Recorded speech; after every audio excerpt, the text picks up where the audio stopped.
Зима в Крыму уже сдает позиции. Пора готовить сад к весне. Если этого не сделать вовремя, не стоит рассчитывать на хороший урожай.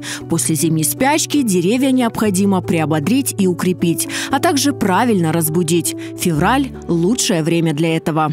Независимо от погоды, в чьих жилах течет кровь батыров, они должны выходить в поле, в свой огород и сделать обследование. Обсмотреть крону своих деревьев, все болезни и все вредители в зимнем покое. Поэтому существуют специальные препараты против зимней стадии вредителя и бордоская смесь для,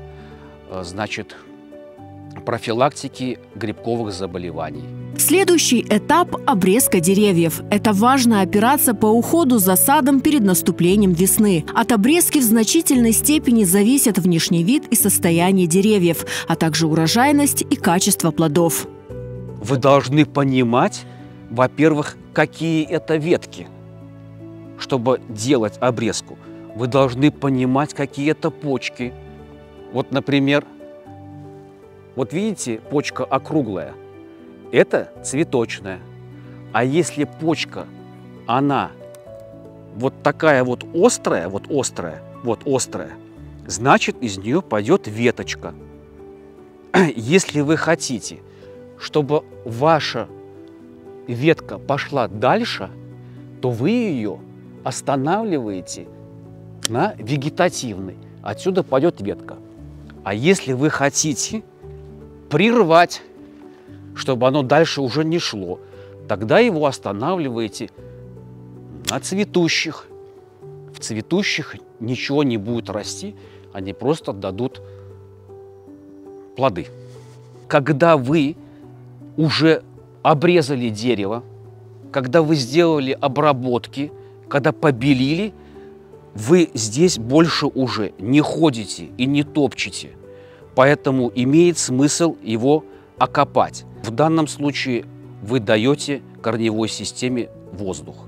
Обязательный и немаловажный этап – очистить свой сад от мусора и вредителей. А вот это вот у нас называется приствольный круг. Вот это ствол, а это приствольный круг, в котором не должно быть ни опавших листьев, а тем более старых плодов.